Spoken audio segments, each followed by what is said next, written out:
தமிழில் முதல் பக்தி சேனல் சாய் டிவி.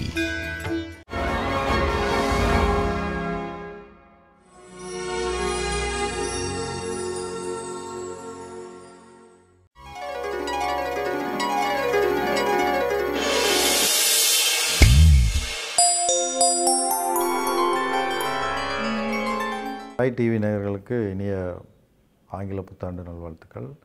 நான் பாலகிருஷ்ணன், ரம்மி படத்துடைய இயக்குனர்.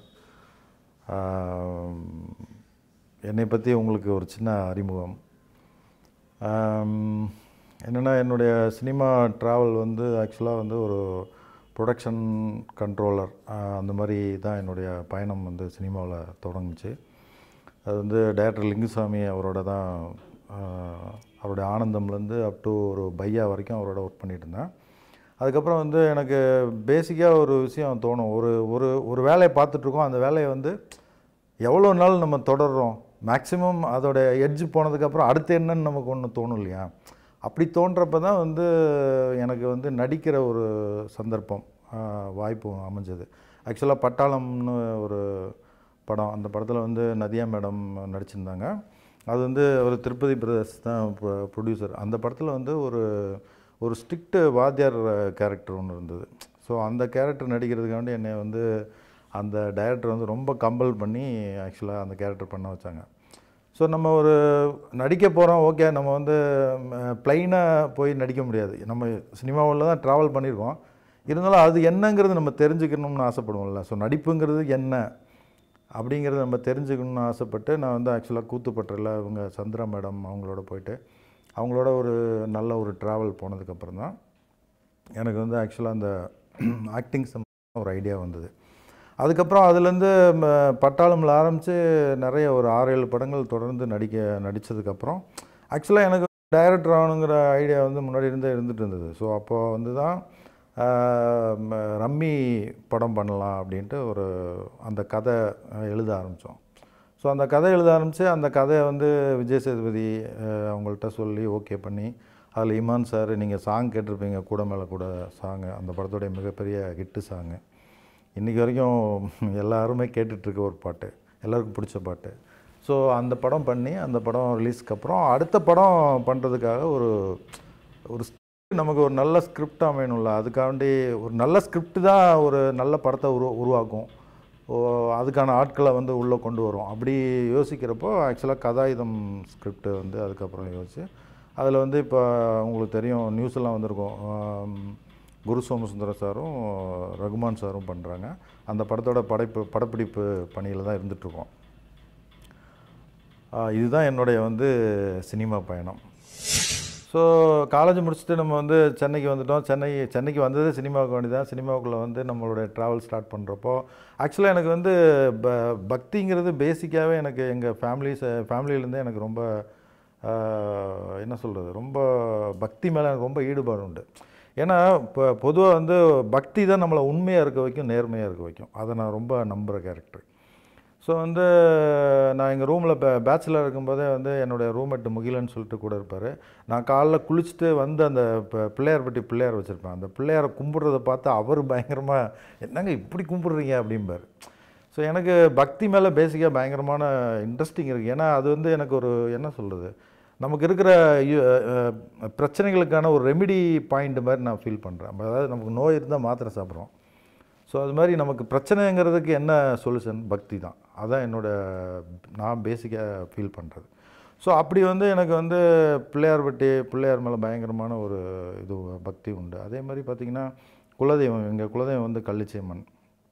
அவங்க அந்த குலதெய்வத்து மேலே நீங்கள் ரம்மி படம் பார்த்தீங்கன்னா பிக்சர் ஓப்பனிங்கில் அந்த அம்மாவுக்கு அந்த அம்மாவுடைய ஆசீர்வாதத்தோடு தான் அந்த படம் துவங்கினதும் முடிஞ்சதும் ரிலீஸ் ஆனது எல்லாமே. இப்போ அடுத்த படம் பண்ணுறதும் கூட. இன்றைக்கி வரைக்கும் அந்த குலதெய்வ வழிபாடுங்கிறது எனக்கு எப்போவுமே இருந்துகிட்டு இருக்க விஷயம். இஷ்ட தெய்வம்னு பார்த்திங்கன்னா முருகன் நான் ரொம்ப சிறுவாபுரி முருகன், வடபழனி முருகன், அறுபடை வீடு முருகன், எல்லா கோயிலுக்கும் நான் மேக்ஸிமம் போவேன். எனக்கு கொஞ்சம் டைம் கிடச்சின்னு வைங்களேன், ஒரு 1/2 அன் ஹவர் ஃப்ரீயாக இருக்கும் அப்படின்னா எந்த கோயிலுக்கு போகலான்னு தான் நான் யோசிப்பேன். ஸோ அந்த மாதிரி தான் எனக்கும் பக்திக்குமான ஒரு ஈடுபாடு. ஸோ இப்படி இருக்கிறப்போ எனக்கு இந்த பாபாங்கிறவர் எப்படி அறிமுகமானார், பாபாவை பற்றி நான் எப்படி தெரிஞ்சுக்கிட்டேன், அது என்ன அறியாமல் பாபா எனக்குள்ளே எப்படி வந்தார், நான் எப்படி பாபாவோடைய டிஓடி ஆனாங்கிறத பற்றி ஒரு சின்ன விஷயம் சொல்ல ஆசைப்பட்றேன். எனக்கு வந்து சிவான்னு சொல்லிட்டு நம்ம நண்பர், அவரும் நானும் திருவண்ணாமலை கிரிவலம் போயிட்டுருப்போம். அவர் பாபாவோட டிஓடி. ஆக்சுவலாக வந்து சரோஜினி தெருவில் வந்து இருக்கிற அந்த தியான மையத்துக்கு தான் அவர் என்னை ஒரு தடவை கூப்பிட்டுருந்தார். ஸோ அப்போ ஆக்சுவலாக அந்த ரம்மி படம் முடிஞ்சு அடுத்த படத்துக்கான கதை விவாதத்தில் இருந்துகிட்டு இருக்கிற காலகட்டத்தில் நான் வந்து அந்த தியான மையத்துக்கு போயிட்டு, அப்போ அவங்க வந்து ஒரு நோட்டீஸ் மாதிரி ஒன்று கொடுத்தாங்க. ஆக்சுவலாக ஒரு பேடு பேப்பர் கொடுத்தாங்க. அதில் வந்து நம்மளுடைய என்ன நமக்கு நிறைவேறணும், நமக்கு என்ன ஆசை, இல்லை நமக்கு என்ன கஷ்டம், நமக்கு என்ன பிரச்சனை அப்படிங்கிறத எழுதி நீங்கள் வந்து பாபாவோடைய காலடியில் வச்சுட்டு நீங்கள் வந்து தியானம் பண்ணிங்கன்னா உங்களுக்கு கண்டிப்பாக நல்லது நடக்கும் அப்படின்னு சொல்லி சொன்னாங்க. அதாவது பக்திங்கிறது என்னென்னா, அதான் அவர் பாபாவுடைய சிம்பிள் அந்த வேர்ட்லேயே சொல்லியிருப்பார், நம்பிக்கை பொறுமை அப்படின்ட்டு. ஸோ நம்ம முதல்ல நம்பணும், அதுதான் பக்தியோட முதல் அடித்தளம். அதுக்கப்புறம் பொறுமையாக இருக்கணும். நம்ம எதை நம்பிட்டோமோ அது நமக்கு கிடைக்குங்கிற நம்பிக்கையோட பொறுமையோடு இருக்கணும் நம்ம. அதுதான் பாபாவுடைய அந்த ஒரு அற்புதமான ஒரு சொல். ஸோ அப்படி பார்த்தீங்கன்னா நான் வந்து பாபாவை பிலீவ் பண்ணி நான் அதெல்லாம் எழுதி வச்சுட்டு வந்தேன். எனக்கு எல்லாமே வந்து அந்த இஷ்யூஸ் எல்லாமே ரொம்ப டே பை டே வந்து குறைஞ்சு அது எனக்கான ஒரு பாசிட்டிவாக நான் எது வேணும்னு அவர்கிட்ட போய் எனக்கு வேண்டிட்டு வந்தனோ அது எனக்கு ரொம்ப பாசிட்டிவாக நடந்தது. ஸோ அதுக்கப்புறம் நான் தியான மையத்துக்கு வந்து அப்பப்போ நான் போகிறது உண்டு. பாபா வந்து ரொம்ப டீப்பாக நான் வந்து நினைக்கிறது உண்டு. ஈவன் எனக்கு பாபாங்கிற அந்த ஒரு பாபாவை நான் எப்படி ஃபீல் பண்ணேன்னா, ஒரு சித்தராக தான் ஃபீல் பண்ணுறேன். ஒரு மகான் சித்தர்கள் வந்து எப்படின்னா நமக்கு வந்து கடவுளுங்கிறவங்க நமக்கு கண்ணுக்கு தெரியாத ஒரு இடத்துல இருக்காங்க. ஆனால் மனிதர்களாக வாழ்ந்தவங்க தான் வந்து ஒரு சித்தராவோ மகானாவோ ஆக்கப்படுறாங்க. ஸோ அவங்களுக்கு வந்து நம்ம மனிதர்களுடைய இயற்கையாக நமக்கு என்ன பிரச்சனை, நம்ம அதாவது மனுஷனாக இருக்க ஒவ்வொருத்தருக்கும் என்ன பிரச்சனை இருக்கும், அந்த பிரச்சனையை எப்படி தீர்க்கிறது அப்படிங்கிறது ரொம்ப கிளியராக வந்து அந்த சித்தர்கள் மகானுக்கு வந்து தெரியும். அதாவது அந்த வகையில் பார்த்திங்கன்னா நான் உண்மையாகவே பாபாவோட டிஓடியாக இருக்கிறத நான் ரொம்ப பெருமையாக நினைக்கிறேன். அவரை வணங்குறதுனால எனக்கு வந்து எனக்கான மனசளவில் சொல்கிறேன், நான் மனசளவில் ரொம்ப சந்தோஷமாகவும் எனக்கான காரியங்கள் வந்து ரொம்ப சிறப்பாக நடக்கிறதாகவும் நான் ஃபீல் பண்ணுறேன். அது மாதிரி நீங்களும் நம்புங்க. நம்பி நீங்கள் வந்து பாபாட்ட போய் உங்களுடைய குறைகளை சொல்லுங்கள். கண்டிப்பாக உங்களுக்கு வந்து நிவர்த்தி கிடைக்கும். அது உங்களுக்கே தெரியாது அது எப்படி அந்த விஷயம் நடக்குது அப்படின்னு. இது எப்படி நடந்துச்சுன்னு நீங்கள் உணர்கிற மாதிரி தான் ஒவ்வொரு இன்சிடெண்ட்டுமே இருக்கும். நான் அப்படி தான் உணர்ந்திருக்கேன். அது மாதிரி நீங்களும் எல்லாரும் வந்து பாபா வந்து வணங்குங்க. மீன்ஸ் நான் என்ன சொல்ல வரேன்னா, நீங்கள் இந்த பக்தி மார்க்கம்ங்கிறத எல்லோரும் வந்து கடைப்பிடிங்க. அது வந்து ஒரு மிகப்பெரிய, அதாவது நீங்கள் மெடிசன், நீங்கள் வந்து உங்களுடைய பிரச்சனைகளுக்கான மெடிசனாக நான் சொல்கிறேன். அதாவது நீங்கள் உடம்புக்கு எப்படி வியாதி வரும்போது மாத்திரை சாப்பிட்றோமோ, அது மாதிரி நம்ம மனசில் நம்ம என்ன ஆசைப்படுறோமோ, நமக்கு என்ன பிரச்சனைகள் இருக்கோ, ஏன்னா வாழ்கிற அத்தனை பேருக்கும் வந்து ஏதோ ஒரு பிரச்சனை இருந்துட்டு தான் இருக்கும். ஸோ அந்த பிரச்சனைகளுக்கெல்லாம் ஒரு மெடிசன் மாதிரி வந்து பக்தியை நீங்கள் கையில் எடுத்துக்கிட்டிங்கன்னா உண்மையாகவே அது உங்களுக்கு ஒரு நல்ல ரெமிடியாக இருக்குங்கிறது என்னுடைய கருத்து. இப்போ பாபாவுக்கு நம்ம டிஓடியாக இருக்கும்போதே நம்ம மனசளவில், இப்போ நீங்கள் ஐயப்பனை கும்பிட்டோம்னா சபரிமலை போகணுன்னு எல்லோரும் ஆசைப்படுவோம். அது மாதிரி வந்து பாபாவை நம்ம கும்பிடும்போது சீரடி போகணுங்கிறது அதோடைய முக்தி மாதிரி. அது அந்த ஒரு பக்தியோட முக்தியாக கூட சொல்லலாம். நீங்கள் அந்த சீரடி போய் வந்தவங்க சொல்கிறதெல்லாம் கேட்குறப்போ பயங்கர ஆச்சரியமாக இருக்கும். என்னென்னா, என்னுடைய ரொம்ப க்ளோஸ் நண்பர் குருநாதன் சொல்லிட்டு அவர் வந்து ஒரு தடவை சீரடி போயிட்டு வந்துட்டு என்கிட்ட சொன்னார். சீரடி ரொம்ப ஒரு முக்கியமான ஒரு 5 லட்ச ரூபா அளவுக்கு ஒருத்தர்கிட்ட கொடுத்த பணம் திரும்பி வராமல் இருந்தது. நான் வந்து அது வராதுன்னு நினச்சி விட்டுட்டேன். அது வராது, அவ்வளோதான். சரி, ஓகே, இனிமேல் நம்ம அவரும் நிறைய தடவை கேட்டு பார்த்து அது கிடைக்காம போய் சரி இனிமேல் அது வராதுன்னு நினச்சி விட்டுட்டேன் அப்படின்ட்டு வந்து அவர் என்கிட்ட சொல்லிகிட்ருப்பார்.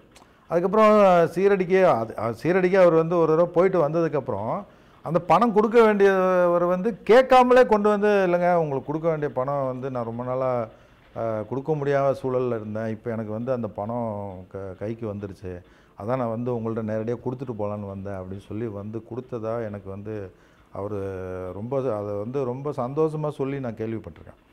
ஸோ இது மாதிரி நிறைய இன்சிடெண்ட் நிறைய பேர் சொல்லியிருக்காங்க. ஈவன் இந்த பாபாவுடைய அவருடைய என்ன சொல்கிறது அனுகிரகத்தால் நிறைய பேருக்கு நடந்த நல்ல விஷயங்களை வந்து நான் நிறைய பேர் சொல்லி கேள்விப்பட்டிருக்கேன். எனக்கு வந்து நான் ரொம்ப அது ஒரு மோட்டிவாக இருக்குது. என்னுடைய நண்பர் வந்து மதுன்னு சொல்லி அவர் ஹீ இஸ் ஆல்சோ ப்ரொடியூசர். அவரும் நானும் ஈவன் ஸ்ரீகாந்த் தேவா நம்ம படத்துடைய மியூசிக் டைரக்டர், ஆக்சுவலாக நம்ம கதாயுதம் படத்துக்கு அவர் தான் மியூசிக் பண்ணுறாரு. அவரும் பயங்கரமான பாபாவோட டிஓடி. அவர் வந்து மயிலாப்பூர் அடிக்கடி எவ்ரி வீக் அந்த மாதிரி டைம் கிடைக்கிறப்பெல்லாம் நைட்டில் போயிடுவேன்னு சொல்லுவார். ஸோ அவர் நானும் அந்த மது 3 பேரும் வந்து சீரடி போகணுன்னு ரொம்ப ஆசைப்பட்டுட்ருக்கோம். அதுக்கு பாபா அது வந்து அதான் நம்ம திருப்பதி போகிறதே சொல்லுவாங்க. பொதுவாக திருப்பதி போகணும்னா அது ஏழுமலையான் கூப்பிடணுங்க, அப்போ தான் நம்ம போக முடியும்னு சொல்லுவாங்க. அது மாதிரி எனக்கு உண்மையாகவே சீரடி போகணுன்னு நான் ரொம்ப ஆசைப்பட்டுட்ருக்கேன். அது வந்து பாபாவுடைய அனுகிரகத்தில் அது கூடிய விரைவில் நடக்கும்னு ஆசைப்பட்றேன். அப்படி நடந்தால் நானும் அவர் மது அப்புறம் வந்து ஸ்ரீகாந்த் தேவா சார் 3 பேரும் போகணுன்னு ஆசைப்பட்டுட்ருக்கோம். அதை நான் ரொம்ப ஈகர்லி வெயிட்டிங்னு கூட சொல்லலாம், சீரடி போகணுங்கிறது. ஸோ எனக்கு வந்து இப்போ முதல் படம் ரம்மி வந்து நல்லபடியாக முடிஞ்சு 2014 தான் அந்த படம் ரிலீஸு. ஸோ அந்த படம் ரிலீஸ் ஆகி ஒரு நல்ல லெவலில் ரீச் ஆகிருந்தது. அதில் நடித்த எல்லாருமே விஜய் சேதுபதி, ஈவன் ஐஸ்வர்யா, மற்ற சூரியண்ணன், இனிகோ பிரபாகர் எல்லாருமே நல்ல ஒரு லெவலுக்கு ரீச் ஆகிட்டாங்க. ஸோ அதுக்கு அடுத்த படங்கிறது எனக்கு வந்து என்னென்னா அடுத்த படம் இதாக பண்ண போகிறோங்கிற ஒரு கதையை தீர்மானிக்கிறதுக்கே எனக்கான ஒரு பெரிய நேரங்காலம் தேவைப்பட்டது. ஏன்னா நான் ரம்மி முடிஞ்சோடனே ரம்மி ஆடியோ ரிலீஸ்லேயே எனக்கு நிறைய ஆஃபர் வந்தது. நிறைய ப்ரொடியூசர்ஸ் கூப்பிட்டு பேசினாங்க படம் பண்ணலான்னு சொல்லிட்டு. ஸோ அப்படி பண்ணும்போது அவங்க வந்து என்னென்னா அவங்க ஒரு ஹீரோ டேட் வச்சுருக்கோம், இந்த ஹீரோ டேட் வச்சுருக்கோம், அவங்களுக்கு கதை வச்சுருக்கீங்களா அப்படின்னு கேட்குறப்போ எனக்கு வந்து ஆக்சுவலாக கதைங்கிறது வந்து என்னென்னா அது நம்மளை திருப்திப்படுத்துகிற மாதிரி ஒரு கதை அமையணும். ஸோ அந்த கதையை நம்ம அந்த கதையோட ட்ராவல் பண்ணி அந்த கதையை ஒரு முழுமைப்படுத்தணும். அதாவது ஒரு கதைங்கிறது ஒரு பாயிண்ட்டு, ஒரு நாட்டு, அந்த நாட்டை வந்து நம்ம வந்து ஒரு ஆன்ஸ்க்ரீன் கொண்டு வர்றதுக்கான ஒரு டைம் இருக்கு இல்லையா. ஸோ அப்படி எனக்கு ரொம்ப ஒரு கிட்டத்தட்ட ரம்மி ரிலீஸே ஒரு 3 months ஆஃப்டர் 3 monthsக்கு அப்புறம் தான் ஒரு நாட்டு ஒன்று எனக்கு தோணுச்சு, இதை நம்ம வந்து கதையாக பண்ணலாம் அப்படின்ட்டு. ஸோ அதுதான் ஆக்சுவலாக சேவல் படைன்னு நான் ஒரு லைன் பண்ணியிருந்தேன். அது வந்து ஒரு கதை பண்ணியிருந்தேன். ஆக்சுவலாக அந்த கதை தான் அடுத்து பண்ணுறதா இருந்தது. அதுக்கான ப்ராசஸ் எல்லாம் ட்ராவல் இருக்கிறப்போ வந்து அது கொஞ்சம் தாமதமாயிட்டே இருந்தது. ஆக்சுவலாக அது பைலிங்குவல் பண்ணுற மாதிரியான ஒரு கதை. ஸோ அந்த கதையோடைய ப்ராக்ரஸ் வந்து கொஞ்சம் ஸ்லோவாக இருந்தது. அப்புறம் யோசித்தேன், சரி ஓகே அது இருக்கட்டும், வேறு ஒரு கதை பண்ணலாமேன்னு சொல்லிட்டு யோசிக்கிறப்போ தான் எனக்கு வந்து இந்த கதாயுதம் கதை வந்து ஒரு லைன் தோணுது.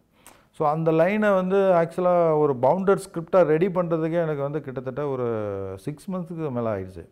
ஏன்னா அது வந்து ரொம்ப அது சம்மந்தமான ஒரு ரிசர்ச் தேவைப்பட்டது. அது சம்மந்தமாக உட்காந்து கதை பேச வந்து பெட்டர்மெண்ட்டுக்காண்டி நம்ம டைம் எடுக்க வேண்டியிருந்தது. ஒரு கதைங்கிறது நிறைவடைகிறது தான் இப்போ ஆக்சுவலாக எனக்கு இப்போ ரம்மிக்கும் கதாயுதத்துக்குமான இடைவெளின்னு நீங்கள் ஃபீல் பண்ணி கேட்குறப்போ எனக்கு என்ன தோணுதுன்னா அது ஒரு கதை தான் தீர்மானிக்குது. இப்போ ரம்மி முடிஞ்சோன்னு இம்மிடியேட்டாக என்கிட்ட கதை இருந்துச்சுன்னா நான் இம்மிடியேட்டாக அடுத்த படம் டைரக்ட் பண்ண போயிருப்பேன். ஸோ அந்த காலகட்டம், அந்த இடைவெளிங்கிறது இடைவெளியை ஏற்படுத்துறது எதுன்னா ஈவன் ஒவ்வொரு டைரக்டருக்குமே நான் வந்து கதையை தான் சொல்ல விரும்புகிறேன். கதை தான் அந்த இடைவெளி ஏற்படுத்துது. ஒரு கதை நம்மளை முழுசாக திருப்திப்படுத்தணுங்கிறது ஒன்று இருக்குல்ல, அந்த ரைட்டரை. ஸோ அப்படி திருப்திப்படுத்தின கதையாக தான் நான் கதையை ஃபீல் பண்ணுறேன். அந்த கதை வந்து நான் இப்போ குரு சோமசுந்தரம் சார்கிட்ட போய் சொல்லும்போது அவர் வந்து எனக்கு கதை ரொம்ப பிடிச்சிருங்க, ஆனால் நீங்கள் பவுண்டட் ஸ்கிரிப்ட் கொடுத்து நான் படித்து தான் நான் வந்து ஓகே சொல்ல முடியும் அப்படின்னு என்கிட்ட சொன்னார். நான் சொன்னேன் கண்டிப்பாக சார் அப்படின்னு சொல்லிட்டு நான் அதுக்கப்புறம் அவர்கிட்ட கொண்டு போய் பவுண்டட் ஸ்கிரிப்ட் கொடுக்குறப்போ அவர் வந்து முழு கதையும் படிச்சுட்டு ரொம்ப எக்ஸலண்ட்டாக இருக்குது, நான் அந்த படம் கண்டிப்பாக நான் பண்ணுறேன் அப்படின்னாரு. ஈவன் அதேமாதிரி ரகுமான் சாரும் இப்போ நீங்கள் வந்து இவர் எப்படி ஜோக்கர் படத்துக்கு அப்புறம் இப்போ நம்ம படம் கதாயுதம் பண்ணுறாரோ அதே மாதிரி ரகுமான் சாருமே வந்து என்னென்னா துருவங்கள் 16க்கு அப்புறம் அடுத்த படம்னு அவர் எதுவுமே கமிட்மெண்ட் பண்ணிக்கல. ஸோ அவர்கிட்ட போய் கதை சொல்ல போகிறப்போ கதை சொல்லிவிட்டு அவர் கதை கேட்டு ரொம்ப பிடிச்சிருக்கு நான் பண்ணுறேன் அப்படின்னு சொன்னார். அவர் பண்ணாத ஒரு ஜோனல் ஆக்சுவலாக இது வந்து ஒரு ஹியூமரான ஒரு ஏரியா அது. ஸோ அது வந்து அவருக்கு ரொம்ப பிடிச்சிருந்தது. அதே மாதிரி பார்த்திங்கன்னா அவருமே ஃபுல் ஸ்கிரிப்ட் பவுண்டட் ஸ்கிரிப்ட் படித்து அதுக்கப்புறம் சீன் பை சீன் உட்காந்து டிஸ்கஸ் பண்ணுறப்பெல்லாம் பயங்கரமாக என்ஜாய் பண்ணி கை கொடுத்து கண்டிப்பாக நம்ம வந்து பெஸ்ட்டாக பண்ணுவோம் அப்படிங்கிற ஒரு நம்பிக்கையை கொடுத்தாரு. ஸோ வந்து இந்த இந்த இடைவெளி அப்படிங்கிறது ஒரு கதை நமக்கு தீர்மானமாக இந்த கதை தான் பண்ண போகிறோம்னு நமக்கு அது கிடைக்கிற அந்த தருணத்தை தான் நான் சொல்ல நினைக்கிறேன். அப்படி தான் இந்த கதாயுதம் படத்துக்கான படப்பிடிப்பும். அதே மாதிரி இந்த படம் போன படம் வந்து இமான் சார் மியூசிக் பண்ணாங்க, ரொம்ப பிரமாதமாக பண்ணியிருந்தார். இந்த படம் வந்து நான் வந்து ஸ்ரீகாந்தாவோட பண்ணுறேன். இது வரைக்கும் அவர்கிட்டேருந்து வராத ஒரு பேட்டர்ன் ஆஃப் மியூசிக் வந்து இந்த படத்தில் வந்திருக்கு. அது நான் பிலீவ் பண்ணி நான் சொல்கிறேன். ரொம்ப பிரமாதமாக பண்ணியிருக்காரு. பேசிக்காக அவர் வந்து ஒரு பெஸ்ட்டு மியூசிக் டைரக்டர். அவர் வந்து இப்போ அவர் கிட்டத்தட்ட ஆல்மோஸ்ட் 100 படம் மியூசிக் பண்ணியிருக்காரு. அதில் வந்து அவர் ரொம்ப பெஸ்ட்டான சாங்ஸ் எல்லாம் கொடுத்துருக்காரு. நல்ல மியூசிக் டைரக்டரு. இப்போ கதாயுதத்தில் வந்து ரொம்ப பிரமாதமாக வந்து மியூசிக் பண்ணியிருக்காரு. ஸோ எல்லாமே ரொம்ப சிறப்பாக அமைஞ்சு நல்லபடியாக போயிட்டுருக்கு. இது கண்டிப்பாக இதில் பாபாவுடைய அனுகிரகம் வந்து எனக்கு குறிப்பிட்டு சொல்ல தெரியல. இது எந்த இடத்துல பாபாவுடைய அனுகிரகம் இருக்குன்னு சொல்ல தெரியல. ஒட்டுமொத்தமாக ஒரு அந்த மகானுடைய ஆசீர்வாதமும் அனுகிரகமும் இதுக்குள்ளே இருக்குதுன்னு நான் கண்டிப்பாக 100% நம்புகிறேன். அந்த நம்பிக்கையை தான் இப்போ உங்கள்கிட்ட நான் பகிர்ந்துக்கிறேன். ஸோ இப்போ அடுத்து நம்ம வந்து 2017 கடந்து நம்ம வந்து 2018 நோக்கி போகிறோம். எல்லாருக்குள்ளேயும் வந்து எப்படி பசி இருக்குமோ, எப்படி ஆசை இருக்குமோ, அதே மாதிரி எல்லாருக்குள்ளேயும் பக்திங்கிறது கண்டிப்பாக இருக்கும். அதாவது நீங்கள் கடவுள் இல்லைன்னு சொல்கிறவங்க கூட கடவுளை பார்த்து நமக்கு தெரியாமல் அப்படி கை வந்துடும். கடவுள் இல்லைன்னு சொல்கிறது அது வந்து ஒரு என்ன சொல்கிறது, அதை நான் வந்து ஒரு மறுப்பு குணம் தான் அது ஒரு எதிர்மறை. அதாவது எப்படி இருக்குன்னு சொல்கிறது நேர்மறையாக இருக்கும், அது மாதிரி இல்லைன்னு சொல்கிறது ஒரு எதிர்மறையாக தான் நான் ஃபீல் பண்ணுறேன். ஸோ வந்து இப்போ பக்திங்கிறது எல்லாருக்குள்ளேயும் அது ஒரு உணர்வு. அது வந்து எல்லாருக்குள்ளேயும் இருக்குது. அந்த உணர்வை வந்து மேம்படுத்திக்கிறதுக்கு எல்லோரும் வந்து ட்ரை பண்ணணும், எல்லோரும் முயற்சி செய்யணும்னு நான் நினைக்கிறேன். ஏன்னா அது ஒரு நல்ல உணர்வு. அந்த உணர்வு நமக்குள்ளே இருந்துச்சுன்னா நம்ம வந்து எல்லா இடத்துலையும் நேர்மையாக உண்மையாக நம்ம வந்து சரியாக நம்ம செய்ய வர்ற காரியங்களை சிறப்பாக செய்கிறதுலையும் எல்லாத்துலேயுமே ஒரு நேர்த்தி இருக்கும் நம்மக்கிட்ட. ஸோ வந்து எல்லாருக்கும் எல்லாம் கிடைக்கணும் அப்படிங்கிற எண்ணத்தில் தான் நான் சொல்கிறேன். அதை வந்து அதை பக்தி ரூபத்தில் நீங்கள் உணர ஆரம்பிச்சிங்கன்னா உங்களுக்கு கண்டிப்பாக அது வந்து எல்லாமே உங்களுக்கு ரொம்ப பாசிட்டிவாக, ரொம்ப அது நீங்கள் எதிர்பார்க்குற ஒரு விஷயம் உங்களுக்கு ரொம்ப கூடிய சீக்கிரத்தில் உங்களுக்கு கை கொடுக்கும். அது நான் வந்து பர்டிகுலராக நீங்கள் வந்து பாபாவை மட்டும் கும்பிடுங்கன்னு சொல்லலை, பாபாவே அப்படி சொல்லலை. அதாவது உங்களுக்கு இஷ்ட தெய்வம், உங்களுக்கு நீங்கள் வந்து இப்போ ஈவன் ஒவ்வொருத்தருக்கும் ஒவ்வொரு கடவுள் மேலே பற்று இருக்கும், பாசம் இருக்கும். ஸோ அவங்க இப்போ குலதெய்வமாக கூட இருக்கலாம். குலதெய்வ வழிபாடுங்கிறது ரொம்ப மேன்மையான விஷயம். அது வந்து நீங்கள் இப்போ தியான மையத்துக்கு போனீங்கன்னா அதெல்லாம் குலதெய்வ வழிபாடு, நம்ம மூதாதையர்கள், அது மாதிரி நம்ம கும்பிடுற இஷ்ட தெய்வம் எல்லாத்தையும் சொல்லி தான் அவங்க வந்து பாபாவையும் அந்த கும்பிடுற நம்ம வந்து இப்போ தரிசனம் பண்ணணும்னு சொல்லுவாங்க. ஸோ அது மாதிரி எல்லாருக்கும் எல்லாம் இந்த 2018 கிடைக்கணும்னு நான் வந்து பாபாட்ட வேண்டிக்கிறேன், எல்லா தெய்வங்கள்ட்டையும் வேண்டிக்கிறேன். எல்லாருக்கும் ரொம்ப நன்றி. சாய் டிவி நேயர்களுக்கு இனிய ஆங்கில புத்தாண்டு நல்வாழ்த்துக்கள். என் பேர் சென்றாயன். திரைப்படத்தில் வந்து வாய்ப்பு கிடைச்சது வந்து சாதாரண இது கிடையாது. எல்லா நடிகர்களையும் மாதிரியும், எல்லா ப்ரொடியூசரு, எல்லா டைரக்டர் மாதிரியும் நானும் அதே பாதையில் தான் ரொம்ப கஷ்டப்பட்டு வந்தேன். அதாவது வந்து முன்னாடி நாங்கள் வர்ற காலத்துலலாம் நடிக்க ட்ரை பண்ணும்போதெல்லாம் பார்த்திங்கன்னா ஒவ்வொரு ஃபோட்டோ எடுத்துகிட்டு ஒவ்வொரு கம்பெனியை போயிட்டு வணக்கம் சார், ஏன்னா அசிஸ்டன்ட் டைரக்டர், அசோசியேட் டைரக்டர்லாம் பார்த்திங்கன்னா அந்த ஃபோட்டோ பார்க்குற கூட நேரமே இருக்காது. அப்படியாப்பா, ஆர்டிஸ்டா, சரிப்பா, ஓகே, சரிப்பா, நான் டைரக்டர் வந்தாலும் நான் சொல்கிறேன்ப்பா, ஓகேப்பா அப்படின்றாங்க. சரி, இந்த மாதிரியே போயிட்டு இருந்தது. சரி, நம்ம ஏதாவது கொஞ்சம் டிஃப்ரெண்ட்டாக பண்ணணுமேன்னு சொல்லிட்டு என்ன பண்ணுறதுன்னா ஃபஸ்ட்டு போய் நான் அவங்ககிட்ட பேசுகிறதே கிடையாது. ஏன்னா பேசினா தானே நம்மளை எதாவது வந்து அவாய்ட் பண்ணி விட்டுறது. நம்ம நேராக நான் ஒரு ஆஃபீஸ் கதவு திறந்து தான் ஃபஸ்ட்டு கதவு திறக்க தான் பார்ப்பேன். எப்படா கதவு திறக்கணும் வெளிலேருந்து பார்த்துட்டே இருப்பேன். கதவு திறந்துச்சுன்னா நேராக வந்து அங்கேருந்தே ஒரு பெல்ட் அடிச்சு தான் வர்றது. வணக்கம் சார், நான் ஆர்டிஸ்ட்டு, என் பேர் வந்து சென்றாயன், என் சொந்த வந்து தேனி மாவட்டம். ஆனால் அங்கே வரும்போது ஒரு டீக்கல்ல ஒரு சீன் ஒன்று பார்த்தேன், அந்த சீன் பாருங்களேன், இப்போ நான் பண்ணிக்கிட்டேன் பாருங்களேன். அப்படி ஏன்னா ஃபஸ்ட் ஓப்பனிங்கில் வந்து என்னை பார்த்துட்டு, ஏன்னா அவர் வந்து எனக்கு தெரியாது அவர் டேரக்டரா, அசிஸ்டன்ட் டேரக்டரா, இல்லை டேரக்டர் சாரை பார்க்க வந்திருக்காரா, இல்லை அவர் வேறு ஏதாவது வேலைக்காக நீங்கள் வந்திருக்காரா, இல்லை பேங்க் மேனேஜரா, எதுவுமே எனக்கு தெரியாது. ஆனால் அவங்க முன்னாடி நான் நடிச்சு காட்டி அவங்க பார்த்துட்டு ரொம்ப சூப்பராக நடிக்கிறீங்களே, ரொம்ப நல்லா நடிக்கிறீங்களே, உங்களுக்கு பெரிய கிரேட் ஃபீச்சர்லாம் இருக்குன்னுலாம் சொல்லியிருக்காங்க. அவர் லாஸ்ட்டாக சொல்லிட்டு போவாங்க, இல்லைங்க நான் வந்து ஒரு அசிஸ்டன்ட் டேரக்டராக தெரியாத நான் டேரக்டர் பார்க்க வந்திருக்கேன், நான் டேரக்டர் சார் வந்தோன்னா உங்களுக்கு நான் சொல்லிடுறேன் தலைவா அப்படின்னு சொல்லிட்டு போயிடுவாங்க. அப்புறம் எனக்கு ஐயோ நடிச்சதெல்லாம் வேஸ்ட்டாக போச்சுன்னு ரொம்ப ஃபீல் பண்ணுவேன். எனக்கு நான் அப்போனா வேஸ்ட்டாக சொல்கிறத விட எக்ஸ்பீரியன்ஸை வளர்த்துக்கிட்டேன். ஏன்னா ஒவ்வொரு ஆஃபீஸும் ஒவ்வொருத்தர்கிட்ட வந்து நடித்து பார்த்து எக்ஸ்பீரியன்ஸை நான் வளர்த்துக்கிட்டேன். அது வந்து ஒரு மிகப்பெரிய அனுபவம். அது ஒரு ஒரு ஆஃபீஸு, அந்த ஆஃபீஸில் பொறுத்த வரைக்கும் பார்த்திங்கன்னா எல்லாம் ஆடிஷன்லாம் பண்ணிட்டாங்க. சரி இந்த பையன் நல்லா நடிக்கிறான், அந்த கேரக்டர் கரெக்டாக இருக்குன்னு சொல்லிட்டாங்க. சரி நானும் ரொம்ப சந்தோஷமாக இருந்தேன். ஊரில் அம்மா அப்பாட்டெல்லாம் சொல்லிட்டேன், இந்த மாதிரி ஒரு கம்பெனிலேருந்து சொல்லிட்டாங்கம்மா, நான் நடிக்கிறேம்மா, எனக்கு சம்பளமெல்லாம் தரேன்னு சொல்லிட்டாங்க. எங்கள் அம்மா கேட்டாங்க எவ்வளோப்பா சம்பளம் அப்படின்னு கேட்டாங்க. ஒரு நாளைக்கு வந்து 150 ரூபா தரேனாங்க. 150 ரூபா. எங்கள் அம்மா ரொம்ப சந்தோஷப்பட்டாங்க. எப்பா அந்த காசு ஃபஸ்ட்டு நீ வாங்கி கோயில் உண்டியில் தான் நீ போடணும், எங்கள் அம்மாலாம் சொல்லியிருக்காங்க. சரின்னு சொல்லிவிட்டு ரொம்ப சந்தோஷம், எல்லார்கிட்டையும் நான் சொல்லிட்டேன். அங்கே போய் ஸ்பாட்டுக்கு வர சொல்லிட்டாங்க. அங்கே போய் ஸ்பாட்டுக்கு வர சொல்லிட்டு பார்த்தா டைரக்டர் சார் வேணாம், பேர் தெரியும் இப்போ சொல்ல வேணாம். அங்கே போய் பார்த்தோன்னா கிட்டத்தட்ட ஒரு 100 பேய் இருக்குது. 100 பேய் எப்படின்னு கேட்டிங்கன்னா, இந்த மாதிரி 100 பேய் அந்த பேயுடைய காஸ்டியூம்லாம் போட்டுட்டு பல்லுக்கெல்லாம் செட் பண்ணி விக்குக்கெல்லாம் மாட்டி அந்த 100 பேயோட நானும் ஒரு பேய். எனக்கு அங்கே போனால் ஐயோ நம்மளாம் பெரிய கேரக்டராக நடிக்கிறேன்னு எல்லாத்திட்டையும் சொல்லிட்டு வந்தோம். இங்கே பார்த்தோன்னா பேயா நடிக்க வைக்கிறாங்க, பேயா கூட ரெஜிஸ்டர் இல்லையே அப்படிலாம் இருந்தேன். சரி அப்போ என்ன தெரிஞ்சுன்னா, சரி நம்ம இது இங்கே வந்து நம்ம கற்றுக்க வந்திருக்கோம், நம்ம கற்றுக்கிறணும் நான் சொல்லிவிட்டு இப்போ டைரக்டர் சார் சொல்கிற மாதிரிலாம் வந்து அந்த பேய் இப்படி ஓடி வர்றது, இந்த தவ்வி ஓடி வர்றது, மரத்துலேருந்து தவ்வுறது, அதில் நான் கொஞ்சம் டிஃப்ரெண்ட்டாக நான் பண்ணேன். இந்த தவ்வுறதெல்லாம் வந்து அப்படி இப்படிலாம் பண்ணோன்னா டைரக்டர் சாருக்கு ரொம்ப பிடிச்சி போச்சு. நான் உங்களுக்கு தனியாக ஏதோ ஒரு விஷயம் நான் பண்ணுறேன், நான் கண்டிப்பாக பண்ணுறேன்னு சொல்லியிருந்தார். அப்புறம் அதுக்கப்புறம் அவர் தெலுங்கு படம் பண்ண போயிட்டார். அதுக்கப்புறம் அவருக்கு எனக்கு கான்டாக்டே கிடையாது. ரொம்ப நாளைக்கு அப்புறம் வந்து செம்மலைன்னு ஒரு ஷார்ட் ஃபிலிம் நடித்தேன். அந்த ஷார்ட் ஃபிலிம் மூலியமாக தான் டைரக்டர் வெற்றிமாறன் சார் வந்து எனக்கு இந்த ஒரு வாய்ப்பு எனக்கு கொடுத்தாரு. பைக் திருடனா வந்து ஒரு வாய்ப்பு கொடுத்தாரு. இப்போ நான் நல்லா இருக்கேன், ரொம்ப ரொம்ப நல்லா இருக்கேன், ரொம்ப சந்தோஷமாக இருக்கேன். இப்போ கிட்டத்தட்ட ஒரு 10, 15, 20 படம் பண்ணிட்டேன். இன்னொரு 10 படம் பண்ணிக்கிட்டு இருக்கேன். எல்லாமே டைரக்டர் வெற்றிமாறன் சார் புண்ணியத்தில். ரொம்ப ரொம்ப நன்றி டைரக்டர் வெற்றிமாறன் சார். கடவுள் நம்பிக்கை வந்து எல்லாருக்கிட்டையும் இருக்குது. அது சில பேர் வந்து வெளிக்காட்டுவாங்க, சில பேர் வந்து வெளிக்காட்ட மாட்டாங்க.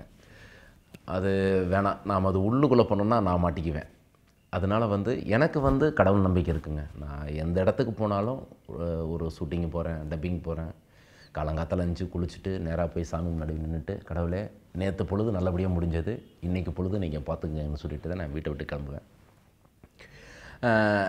அதாவது வந்து எனக்கெல்லாம் வந்து இப்போ ஷூட்டிங் ஸ்பாட்டில் வந்து ஒரு டைலாக் கொடுத்து பேச சொன்னாங்கன்னா, ஒரு பதட்டத்தில் வந்து ஒரு 2 டேக்கு 3 டேக்கு போயிடுச்சுன்னா நேராக போயிட்டு என்ன தான் நான் தியானம் பண்ணாலும் அந்த ப்ரீத்திங் வெளியில் எடுத்து இது பண்ணால் கூட நம்மளை மீறி ஒரு சக்தி கண்டிப்பாக இருக்குது. அந்த சக்தியை வந்து நான் கடவுள்கிட்ட சொல்லிடுவேன், கடவுளே ஆண்டவா 3-4 டேக்கு போயிடுச்சு, இந்த டேக் நான் நல்லபடியாக பண்ணணும், உங்களுடைய ஆசீர்வாதம் இருக்கணும்னு சொல்லி சாமியை கும்பிட்டு அந்த நான் வழக்கமாக வந்து என்னுடைய குலசாமியை நான் கும்பிட்டுட்டு திருவேற்காடு மாரியம்மன் சாமியை வந்து நல்லா கும்பிடுவேன். எங்கள் வாரம் நான் போயிட்டு வருவேன். அவங்கள நான் கும்பிட்டோன்னா டேக் ஓகே பண்ணிடுவேன் நல்லாவும். ஏன்னா அது எப்படி சொல்கிறது, கடவுள் இல்லாமல் எதுவுமே இல்லைன்னு நிறைய பேர் சொல்லுவாங்க. எனக்கும் அது மாதிரி தான். ஏன்னா எந்த இடத்துக்கு போனால் கூட ஒரு இடத்துல கூட இப்போ ஒரு இடத்துல பணம் வர மாதிரியே இருக்கும், இழுத்துக்கிட்டே இருக்கும். கடவுளே ஆண்டவா சாமி நமக்கு கொஞ்சம் கஷ்டமாக இருக்கும், அவங்க கொடுக்கணும், என்னுடைய அமௌண்ட்டு கொடுக்கணும், அதை நீங்கள் தான் முன்னுக்கு போகணும் சொல்லிட்டு போனால் கண்டிப்பாக எனக்கு கிடச்சிரும். ரொம்ப சந்தோஷம். கடவுளுக்கு வந்து ஒரு மிகப்பெரிய நன்றி. நான் வந்து ஒரு ரூமில் ஒன்று தங்கியிருந்தேன். அந்த ரூமில் தங்கிட்டு இருக்கும்போது பார்த்திங்கன்னா, எனக்கும் ஆப்போசிட் பார்ட்டியில் இருக்கிறவங்க சண்டை வந்து ரூமு காலி பண்ண சொல்லிட்டாங்க. நான் சொல்கிறேன், இந்த நைட்டு நான் கால் பண்ணுங்க, காலி பண்ண முடியாதுங்க, நைட் ஆகி போயிடுச்சு, நான் காலையில் வேணால் காலி பண்ணிக்கிறேன்னு. சரிங்க, உங்களுக்கு எனக்கு பிடிக்கல, தயவுசெய்து காலைல காலி பண்ணியிருக்கேன்னாங்க. சரி ரொம்ப சந்தோஷம் அப்படி இருந்தாங்க. அப்புறம் காலைல வந்து அவங்க என்கிட்ட பேசினாங்க, நீங்கள் வேணால் டைம் எடுத்துக்கோங்க, ஏன்னா நான் நைட்டு வந்து நான் சாமி கும்பிட்டேன். என்ன கடவுளே வீடு காலி பண்ண சொல்கிறாங்க, நான் எங்கே போய் தங்க போகிறேன்னு ரொம்ப ஃபீலிங்காக இருந்தேன். நான் ஏதோ கோவத்தில் பேசினா மன்னிச்சிக்கங்க கடவுளே, எனக்கு தெரியல, நான் இந்த வீடு காலி பண்ணிட்டான்னா வேறு எங்கே போகிறேன்னு தெரியல, அப்படியே பயமாக இருக்குது, அப்படி ரொம்ப அழுதுகிட்டேன்னு ஒரு எங்கள் சாமியை நினச்சி நான் கும்பிட்டேன். அப்புறம் மறுநாள் வந்து அவரே என்கிட்ட வந்து பேசினார், நீங்கள் வேணால் ஒரு 2-3 நாள் டைம் எடுத்துக்கோங்க, 2 நாள் டைம் எடுத்துகிட்டு வேணால் காலி பண்ணிக்கிங்க, ஆனால் தயவுசெய்து என்கிட்ட நீங்கள் பேசாதீங்க, நேற்று நீங்கள் ஒரு தப்பு பண்ணிட்டீங்கன்ட்டாங்க. சரிங்க ஓகேங்கன்ட்டேன். சரி 2-3 நாள் டைம் கொடுத்துட்டீங்க, ரொம்ப சந்தோஷம். அப்புறம் அதுக்கப்புறம் வந்து என்னுடைய ஃப்ரெண்டுங்க மூலியமாக வந்து காளாஸ்திரி கோயிலுக்கு நான் போயிட்டு வந்தேன். ஏன்னா எனக்கு என்னென்னா, எனக்கும் கொஞ்சம் ஏஜ் ஆகிட்டே இருக்குது. எங்கள் அம்மா அப்பா வந்து பொண்ணு பார்க்க ஆரம்பித்தாங்க, பொண்ணு வந்து கிடைக்கல, சரியாக செட் ஆகலை, ஜாதகம் தள்ளி போகுது. அப்போ காளாஸ்திரி போயிட்டு வந்தேன்னா கண்டிப்பாக நல்லது நடக்குன்னு சொன்னாங்க. நான் போயிட்டு வந்ததுக்கப்புறம் காளாஸ்திரியில் போய் நல்லா சாமி கும்பிட்டேன். சாமி கும்பிட்டு இங்கே சென்னைக்கு வரேன். சென்னைக்கு வந்த உடனே ஒரு 2 டேஸில் நல்ல வீடு எனக்கு கிடச்சிருச்சு ஒன்று. இன்னொன்று வந்து ஒரு 3 டேஸ்க்குள்ளே வந்து தான் என்னுடைய மனைவி எனக்கு கிடைச்சாங்க. அது அந்த கோயிலுக்கு போயிட்டு வந்ததுக்கப்புறம் தான் வந்து ஒரு ஃப்ரெண்டு மூலியமா வந்து ஒரு பொண்ணு வந்து இந்த மாதிரி ஊர்லேருந்து இங்கே வந்திருக்காங்க, படிக்க வந்திருக்காங்க. நீங்கள் அவங்கள பாருங்கள். அவங்களுக்கு வந்து சென்னைனா எதுன்னு தெரியாது. அவங்க ஏதோ சப்போர்ட்டுனா நீங்கள் கொஞ்சம் ஹெல்ப் பண்ணுங்க அப்படின்ட்டுருக்காங்க. சரிங்க ஓகேன்னு நான் போனேன், அவங்கள பார்த்தேன். அதான் ஃபஸ்ட்டு பார்த்த உடனே வந்து இவங்க வந்து எனக்கு மனைவியாக வந்தால் கரெக்டாக இருக்குன்னு தோணுச்சு. அவங்கள பார்த்த உடனே என்னுடைய நம்பரு அவங்க வாங்கிட்டாங்க, அவங்க நம்பர் என்கிட்ட வாங்கிட்டாங்க. அப்படியேன்னு பேசி பேசி பழக்கத்தில் வந்து அப்படியே லவ் இதாகி அவங்க அம்மா அப்பாட்ட பேசி கல்யாணம் பண்ணிட்டோம். அதான் இது வந்து சாமி தான் காரணம். இது வந்து கடவுள் தான். இது கடவுள் இல்லைன்னா எங்களுக்கு கல்யாணம் ஆயிருக்காது நிச்சயமாக. அதாவது வந்து இப்போ நான் சபரிமலைக்கு ஐயப்ப சுவாமிக்கு வந்து மாலை போட்டிருக்கேன். எங்கள் அப்பா வந்து கிட்டத்தட்ட ஒரு 26 வருஷம் மாலை போட்டிருக்காரு. சின்ன வயசுலேயே வந்து எங்கள் ஃபேமிலியெல்லாம் விவசாய ஃபேமிலி, ரொம்ப கஷ்டப்படுற ஒரு ஃபேமிலி தான் எங்கள் ஃபேமிலி. நாங்கள்லாம் வந்து கஷ்டப்படுற ஃபேமிலி தான். அப்போ வந்து எங்கள் அப்பா வந்து ஏன்னா நானே என் தங்கச்சி மட்டும்தான், ரொம்ப கஷ்டம். அப்பா வந்து பாறையில் வந்து கல்லுடைப்பு தொழிலாளி. இது இல்லாமல் சைடில் வந்து விவசாயம் வேலைக்கும் போவார். அப்போ கஷ்டம் தாங்க முடியாமல் தான் ஒருத்தர் சொல்லியிருக்காங்க போல், இந்த மாதிரி ஐயப்ப சாமிக்கு நீங்கள் மாலை போடுங்க, உங்களுக்கு நல்லதாக நடக்கணும்னு. அது மாதிரி எங்கள் அப்பா வந்து மாலை போட வருஷம் போடுவார். இது போட்டதுக்கப்புறம் கொஞ்சம் கஷ்டமெல்லாம் கம்மியாயிடுச்சு, எந்த ஒரு பிரச்சனையும் இல்லை. அப்போ அதுக்கப்புறம் நான் பிறந்தேன், அதுக்கப்புறம் என் தங்கச்சி பிறந்தாங்க. இல்லை எனக்கு நான் பிறந்து ஒரு 4-5 வருஷம் கழிச்சு தான் போட்டாங்க. ஏன்னா இப்போ 26 வருஷம்னா பார்த்துங்க. நான் பிறந்து ஒரு 5-6-7 வருஷம் ஆமாம் அப்படி இருக்கும். அதுக்கப்புறம் நான் வந்து ஃபஸ்ட்டு கன்னிச்சாமி ஃபஸ்ட்டு நான் மாலை போட்டிருக்கேன். இப்போ சின்ன பையன் ரொம்ப சேட்டத்தனம் பண்ணுவேன் நான். அப்போ ஒரு தடவை வந்து இருமுடி வந்து எனக்கு சொந்த ஊர் வந்து தேனி மாவட்டம் போடி நாயக்கனூர். அங்கே வந்து இருமுடி கட்டிட்டு அங்கேருந்து பக்கம் தான் சபரிமலை. அப்போ அங்கேருந்து குமுளிக்கு போயாச்சு. குமுளியிலேருந்து பஸ்ஸு பிடிச்சி பம்பாய்க்கு போகணும். பம்பைக்கு போகும்போது என்னென்னு கேட்டிங்கன்னா, அப்போ கேரளா பஸ்ஸு வந்து எல்லா சாமி 100 சாமி நாங்கள் போயிருக்கோம். 100 சாமி வந்து ஒவ்வொரு பஸ்ஸாக ஏறிட்டு போகிறாங்க, அங்கங்கே ஏறிட்டு போகிறாங்க. வாங்க சாமி ஏறுங்க சாமி, டைம் ஆச்சு, வாங்கன்னு போகிறாங்க. அப்போ வந்து எல்லாம் எனக்கு அந்த சின்ன வயசில் எதுவுமே தெரியாது. ஒரு பஸ்ஸு நின்றுருக்கு, அப்பா அந்த பஸ்ஸு நிற்கிதுப்பா, வாப்பா நான் போகிறேன்னு சொல்லிட்டு பஸ்ஸு முன்னாடி பக்கம் செம்ம கூட்டம். பின்னாடி வந்து அந்த பஸ்ஸுக்கு பின்னாடி ஒரு ஏணி ஒன்று இருந்திருக்கு. அந்த ஏணிக்கு பின்னாடி நான் ஏறிட்டு அப்படின்னா எங்கள் அப்பா ஏன் சாமி போகிற இதுன்னா எங்கள் அப்பா வந்து நான் ஏறுறேன் ஏறிக்கிட்டே இருக்கேன். எங்கள் அப்பாவும் பின்னாடி ஏறுறாரு. பஸ் எடுத்துட்டாங்க. பஸ் எடுத்து செம்ம ஸ்பீடாக போகிறாங்க. அதெல்லாம் கடவுளுக்கு தான் அது. இல்லாட்டின்னா அன்னைக்கு வந்து ஒரு கடவுள் ஐயப்ப சாமின்னு இல்லைன்னா நான்லாம் கண்டிப்பாக அன்றைக்கே நான் சரணமாயிருப்பேன். பஸ்ஸு போய்கிட்டே இருக்குது, நான் மேலே ஏறிக்கிட்டே இருக்கேன். சின்ன வயசு ஒன்றும் தெரியல. அப்படி ஏறிட்டு மேலே வந்து அப்படி பிடிக்க முடியல என்னால். ஏன்னா இப்படி பிடிக்கிறதுக்கு சத்து இல்லையா, அந்த மைண்டு தோணலையா, என்னென்னா எதிர்காற்று வந்து இப்படி முன்னாடி அடிக்குது, இப்படி தள்ளுது. என்னால் எதுவுமே பேலன்ஸ் பண்ண முடியல. அப்படி பிடிக்கிறேன். எங்கள் அப்பா பின்னாடி இருந்துட்டு, எப்பா மேலே ஏறுப்பா, எனக்கு வலி தாங்க முடியல, ஏறுப்பான்ற எப்பா ஏற முடியல அழுகிறேன் அப்படியே இருந்துட்டு. அப்போ மேலே வந்து அந்த பஸ்ஸுடைய மொட்டை மாடியில் வந்து ஒரு 4-5 சாமி உட்காந்துருந்தாங்க. பார்த்துட்டு என்ன ஆச்சுன்னு சொல்லிட்டு ஒரு சாமி ஓடி வந்து எனக்கு அவர் வந்து ஒரு ஐயப்பனாகவே தெரிஞ்சார். எனக்கு தெரியல. அவர் வந்து நேராக வந்து ஒரு கையை அப்படி கொடுக்கலன்னா அன்னைக்கே நானும் சரி எங்கள் அப்பாவும் சரி 2 பேரும் நாங்கள் சரணமாயிருப்போம். அது வந்து மறக்க முடியாத ஒரு இது. அது கடவுள் வந்து அன்னைக்கு நான் பார்த்தேன். ஐயப்பன் வந்து இருக்காரு, சாமி இருக்குது. ஏன்னா அது இப்போ நினச்சா கூட நான் அழுதுருவேன் நான். அது தான் அன்னையிலேருந்து எங்கள் அப்பா வந்து வருஷம் போட ஆரம்பிச்சிட்டாரு. வருஷம் நான் கண்டிப்பாக போடுறேன் சாமின்னு சொல்லிட்டு. அப்புறம் அதுக்கப்புறம் வந்து நான் வந்து ஊர்லேயும் போட்டேன். ஊரில் கொஞ்சம் 2 வருஷம் போட்டேன். அப்புறம் அதுக்கப்புறம் சேட்டத்தனம் தாங்க முடியாமல் நேராக சென்னைக்கு ஓடி வந்துட்டு அந்த ஊர் இந்த ஊர் ஓடி வந்து சினிமா ட்ரை பண்ணி வறுமை தாங்க முடியாமல் மாலை வந்து நானே வந்து கழட்டி போட்டு வடபழனி கோயிலில் அப்புறம் அப்படியே இருந்தேன். அப்புறம் அதுக்கப்புறம் வந்து கொஞ்ச நாள் விட்டுட்டேன். இப்போ என்னாச்சுன்னா போன வருஷம்தான் சரி நமக்கு ஆண்டவன் வந்து நமக்கு எல்லாமே கொடுத்துட்டாங்க. இதுக்கப்புறம் நம்ம எந்த ஒரு பிரச்சனையும் இல்லை, நம்ம நினச்ச மாதிரி கல்யாணம் பண்ணிட்டோம், நம்ம நினச்ச மாதிரி நல்ல டேட்டஸ்ட்டாக வாழ்ந்துட்டுருக்கோம், நம்ம இதுக்கப்புறம் நம்ம ஐயப்ப சாமிக்கு வந்து மாலை போகலாமன்னு சொல்லிவிட்டு போன வருஷம் ஸ்டார்ட் பண்ணேன். இப்போ இந்த வருஷம் நான் போட்டிருக்கேன். இன்னும் வருஷம் நான் ஃபாலோ பண்ணுறேன் கண்டிப்பாக ஐயப்ப சாமிக்கு. சரணம் ஐயப்பா. சாய்பாபா சாமியை பொறுத்த வரைக்கும் பார்த்திங்கன்னா என்னுடைய ஃப்ரெண்டுங்கள்லாம் அடிக்கடி போவாங்க. சென்றால் இந்த மாதிரி சாய்பாபா கோயில் வந்து வாரம் வியாழக்கிழமை போயிட்டு பார்த்துட்டு வந்தால் கண்டிப்பாக ஹெல்ப் பண்ணுவார் அப்படின்னு. நானும் என் ஒய்ஃபெல்லாம் அடிக்கடி கல்யாணம் முடிச்சதுக்கப்புறம் வந்து வாரம் போயிட்டு வருவோம். வியாழக்கிழமை அங்கே போயிட்டு வந்து அதான் எல்லா சாமிக்கும் வந்து என்னென்னா ஒவ்வொரு சாமிக்கு வந்து மல்லிகைப்பூ பிடிக்கும், ஒரு சாமிக்கு வந்து கனாம்பரை, செவ்வந்தி, அந்த பூ, பிறகு பெருமாளுக்கு வந்து துளசி பிடிக்கும். அந்த மாதிரி இருக்கும்போது வந்து நம்ம சாய்பாபா சாமிக்கு வந்து என்ன பிடிக்குன்னு கேட்டிங்கன்னா பிஸ்கட்டு, சாக்லேட் ரொம்ப பிடிக்கும். எனக்கு இதுவே ஒரு டிஃப்ரெண்ட்டாக இருந்தது சாய்பாபா சாமிக்கு பொறுத்த வரைக்கும். ஏன்னா எல்லோரும் வந்து இப்போ ஆஞ்சநேயரை பொறுத்த வரைக்கும் வடை, இந்த தயிர் சாதம்லாம் கொடுப்பாங்க. ஆனால் இவங்களை வந்து பார்க்க போகும்போது பார்த்திங்கன்னா ஒரே ஒரு பாக்கெட் பிஸ்கெட்டு, வணக்கம் நான் ஒரு பிஸ்கெட்டுன்னு சொல்லிவிட்டு ஒரு பிஸ்கெட் மட்டும் வாங்கிட்டு போயிட்டு அப்படியே அங்கே வச்சுட்டு காலை தொட்டு அப்படி வணங்குனோம்னா அது ஒரு மிகப்பெரிய ஒரு நம்ம அறியாமல் ஒரு பாடியில் வந்து ஒரு வைப்ரேஷன் ஆகி ஒரு மிகப்பெரிய அன்னைக்கு ஃபுல்லாகவே ஒரு சந்தோஷமாகவே இருப்போம். ஒரு பிஸ்கட் பாக்கெட் வாங்கிட்டு போயிட்டு இங்கே தான் நம்ம வலசர வைக்கிறது தான். நான் முன்னாடி வந்து நம்ம மயிலாப்பூருக்கெல்லாம் போய் சாய்பாபா கோயிலில் போய் சாமியெல்லாம் கும்பிட்டுருக்கேன். இப்போ எல்லா ஏரியாவுக்கும் போயிருக்கேன். எனக்கு ரொம்ப பிடிக்கும் சாய்பாபா சாமி வந்து எனக்கு ரொம்ப ரொம்ப பிடிக்கும். எனக்கு என் ஒய்ஃபுக்கு ரொம்ப ரொம்ப பிடிக்கும். அது சொல்லுவாங்க என்னென்னா, அது சாய்பாபா பொறுத்த வரைக்கும் நம்மளுடைய அப்பா, நம்மளுடைய பெரியப்பா, நம்மளுடைய மாமா, நம்மளுடைய அண்ணன், நம்மளுடைய அம்மா மாதிரி நம்ம எப்படி எல்லா விஷயத்தையும் வந்து நம்ம ஷேர் பண்ணிக்கிறோமோ அதே மாதிரி அவர்கிட்ட நம்ம ஷேர் பண்ணிக்கலாம். சாமி எனக்கு இந்த மாதிரி சாமி எனக்கு அந்த அவர் வந்து எனக்கு இடைஞ்சல் பண்ணிகிட்ருக்கான், எனக்கு அந்த பிஸ்னஸ் இதாகுது, நீங்கள் தீர்த்து வைங்கன்னா கண்டிப்பாக தீர்த்து வைப்பார். அதே மாதிரி ஏதோ ஒரு விஷயம் பிறகு உடம்புல வந்து ஏதோ நோய், ஏதோ வலிக்குது, ஏதோ ஒரு விஷயம்னா அது கூட எல்லாமே ஃப்ரெண்டாகவே சொன்னான்னா கண்டிப்பாக வந்து சாய்பாபா வந்து நிச்சயமாக வந்து நிறைவேற்றுவாங்க. எனக்கு அதாவது சாய்பாபா அப்படின்னு சொல்கிறதுனா எனக்கு பாபா சாய் தான் எனக்கு தெரியுது. எனக்கு ரொம்ப பிடிக்கும் சாய்பாபாவை. ரொம்ப ரொம்ப சந்தோஷம். எனக்கு வாரம் நான் போவேன். சந்தோஷம். இந்த 2017 வந்து எல்லாருடைய வாழ்க்கையிலையும் சந்தோஷம் பார்த்துருப்போம், துக்கம், கவலை, நிறைய போட்டி பொறாமை நிறைய விஷயங்கள்லாம் பார்த்துருப்போம். 2017 வந்து நோயரோடு போச்சு. இப்போ 2018 பிறக்குது. இந்த 2018 வந்து அழகான என்ன கஷ்டம் வந்தாலும் என்ன நஷ்டம் வந்தாலும் அந்த கஷ்டத்தை நினைக்காம நஷ்டத்தை நினைக்காம சந்தோஷத்தை மட்டுமே நினைங்க. நம்ம வீட்டுக்கு போகணும், நம்ம ஒய்ஃபை பார்த்துக்கிறோம், நம்ம குழந்தைய பார்க்குறோம், நம்ம அம்மா அப்பா பார்க்கணும், அந்த ஒரு சந்தோஷத்தை மட்டும் நினச்சிக்கோங்க. நீங்கள் வந்து ஒரு 100 பேரை நம்ம சந்தோஷமாக்கணும் அப்படி நினச்சிங்கன்னா யாருனாலையும் முடியாது. ஓகேங்களா? அது யாருனாலையும் முடியாது. நீங்கள் 100 பேரை சந்தோஷப்படுத்த வேணாம். உங்களால் முடிஞ்சது 4 பேருக்கு.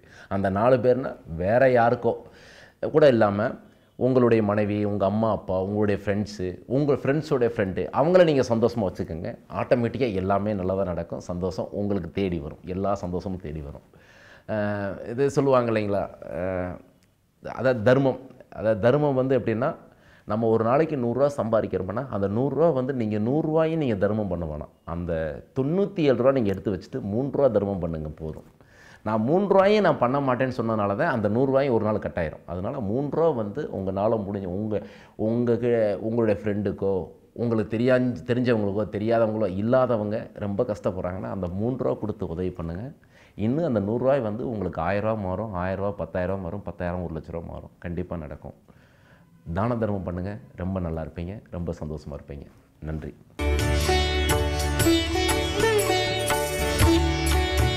தமிழில் முதல் பக்தி சேனல் சாய் டிவி.